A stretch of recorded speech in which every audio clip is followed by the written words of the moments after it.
Hello friends, welcome to our channel health talks with doctor Nirav Shah. हमने पिछले 2 video में Covid के बारे में बात की थी और अब हम बात करेंगे वेरिएंट्स ऑफ कंसर्न कौन कौन से है।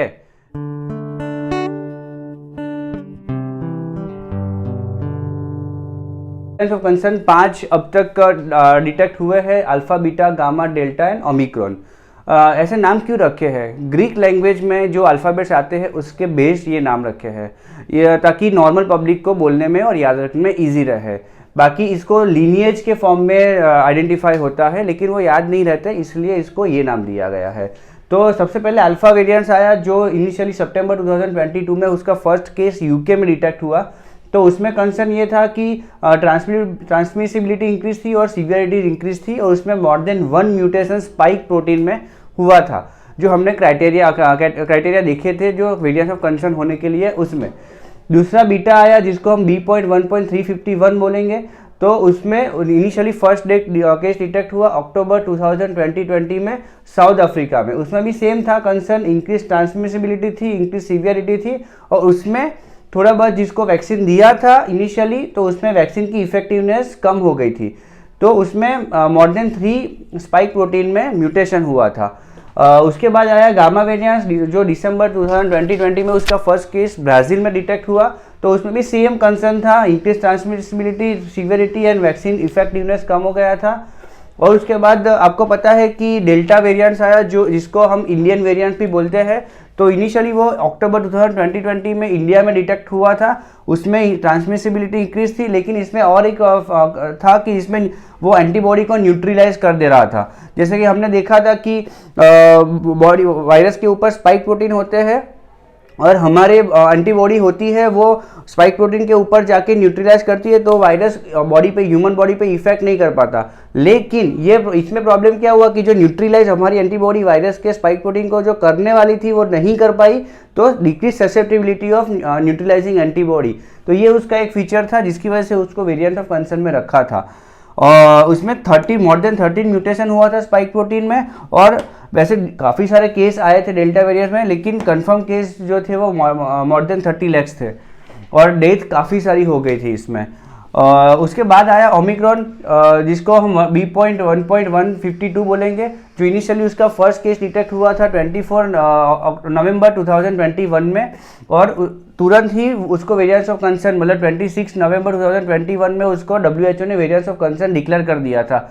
उसका फर्स्ट केस साउथ अफ्रीका में डिटेक्ट हुआ था। उसमें सेम था कि कंसर्न की उसमें भी इंक्रीज ट्रांसमिसिबिलिटी बहुत ज़्यादा थी, इट इज़ हाईली ट्रांसमिसिबल और उसकी वजह से उसमें भी इंक्रीज रिस्क ऑफ री इन्फेक्शन काफ़ी हो रहा था। जिसको कोविड हुआ है उसको बार बार कोविड हो रहा था, तो उसकी वजह से उसकी री इन्फेक्शन की वजह से उसको वेरिएंट्स ऑफ कंसर्न में रखा गया था। उस टाइम पे क्या हुआ, एकदम से साउथ अफ्रीका में ओमिक्रॉन के केस बहुत ज़्यादा बढ़ने लगे, तो वेरिएंट्स ऑफ कंसर्न डिक्लेयर किया। उसमें मोर देन 30 म्यूटेशन हुए थे। तो अब ये ओमिक्रॉन हमको पता है कि ओमिक्रॉन पर इसके सिम्टम्स क्या है। हमने देखा कि ओमिक्रॉन अब तो अभी ये जब हम ये वीडियो शूट कर रहे थे तो ये 8 फरवरी 2022 हो गया है।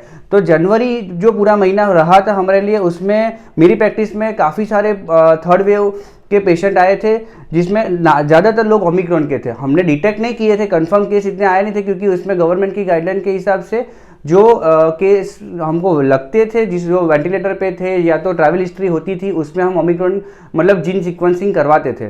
लेकिन जो हमारी एक्सपीरियंस के हिसाब से most of the patient 90% patient Omicron के थे, बाकी 10 पेशेंट डेल्टा वेरिएंट्स के थे। तो उसमें जो मेनली सिम्टम्स आए थे उसमें मतलब अपर रिस्पिरेटरी ट्रैक्ट इन्फेक्शन के सिम्टम्स बहुत ज़्यादा थे, like headache, nasal congestion, running nose, sneezing, dry coughing, severe throat pain, severe body ache and moderate to low grade fever.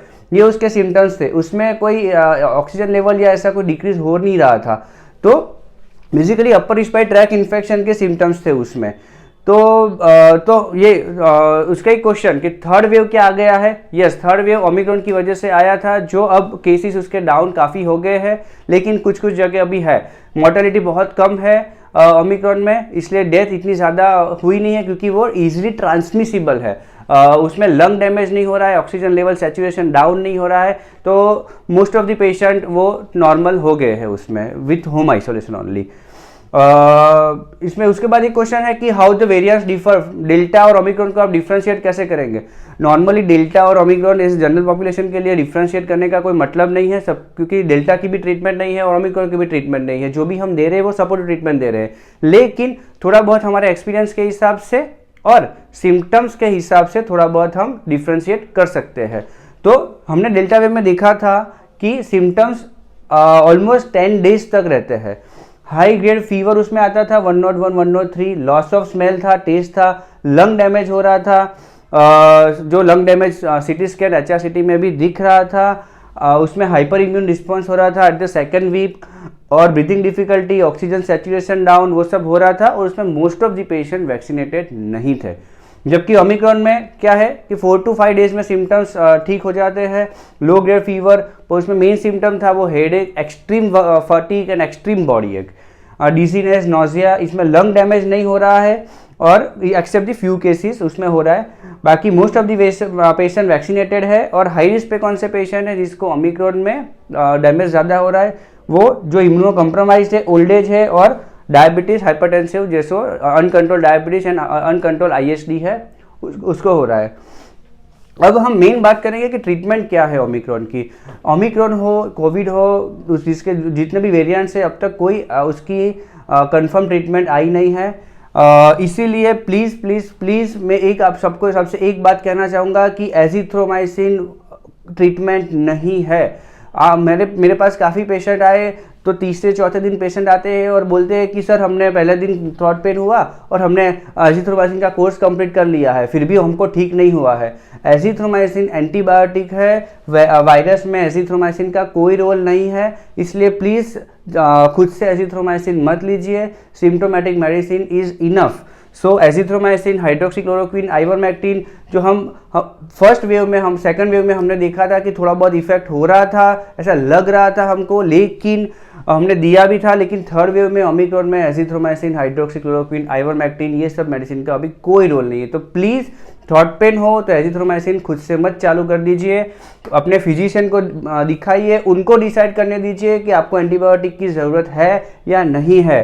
दूसरा कि इम्यूनिटी, इंक्रीज इम्यूनिटी कैसे करें, तो डाइट, हेल्दी डाइट रखिए, एक्सरसाइज करिए, at least 45 minute to 1 hour exercise करिए, vitamin C, zinc, multivitamin की tablets लीजिए, अच्छा खाना खाइए, और प्लीज़ अपना बॉडी मास इंडेक्स कंट्रोल में रखिए। हम नेक्स्ट वीडियो में हम आगे की वीडियो में बात करेंगे कि बॉडी मास इंडेक्स क्या है, कितना होना चाहिए, ओबेसिटी किसको बोलते हैं, मतलब कि obesity is one of the risk factor for the complication. So आपका BMI, body mass index control में रहना चाहिए। हम इसके बारे में आगे वीडियो बनाएंगे।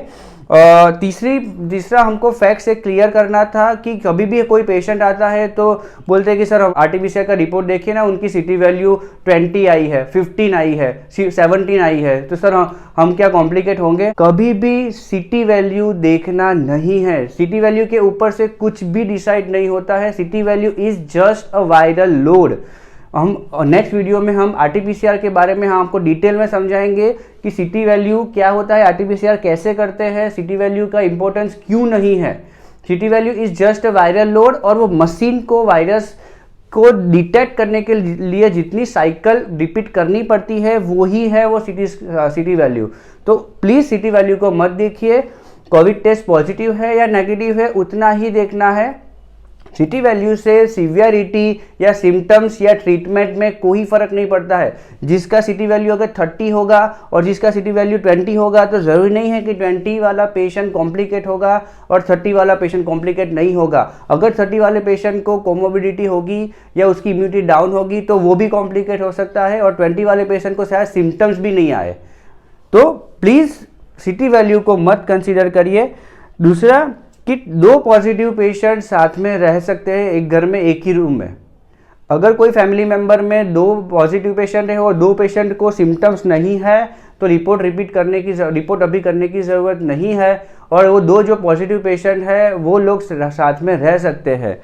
और उसके बाद एक फैक्ट आपको क्लियर करना चाहूँगा कि 7 दिन का आपका क्वारंटाइन पीरियड, पहले 14 दिन था, अभी थर्ड वेव में गवर्नमेंट ने 7 दिन का क्वारंटाइन पीरियड कर दिया है, तो 7 दिन का क्वारंटाइन पीरियड आपका ख़त्म होता है तो फिर से RT-PCR रिपीट करने की ज़रूरत नहीं है, उसका कोई रोल नहीं है। फिर से RT-PCR हाँ करना हो तो आपको डॉक्यूमेंटेड करना हो, कहीं आपको जॉब में देना हो या कहीं डॉक्यूमेंट करना हो कि मैं RT-PCR मतलब कोविड नेगेटिव हो गया हूँ, अब मुझे अलाउ करो जॉब के लिए, तो ठीक है। या तो फ्लाइट करना हो, ट्रैवल करना हो तो अलग चीज़ है, लेकिन खुद से without any recommendation RT-PCR repeat करने की ज़रूरत नहीं है आफ्टर 7 डेज। सो ये थोड़े बहुत फैक्ट्स मुझे आपको क्लियर करने थे। आगे काफ़ी सारे कोविड रिलेटेड फैक्ट्स मैं आपको क्लियर करूंगा।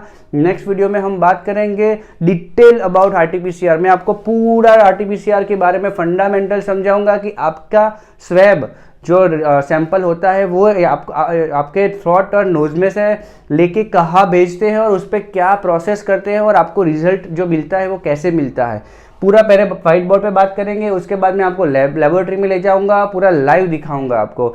सो stay tune with this video, subscribe and comment and share this video as much as possible. Thank you so much.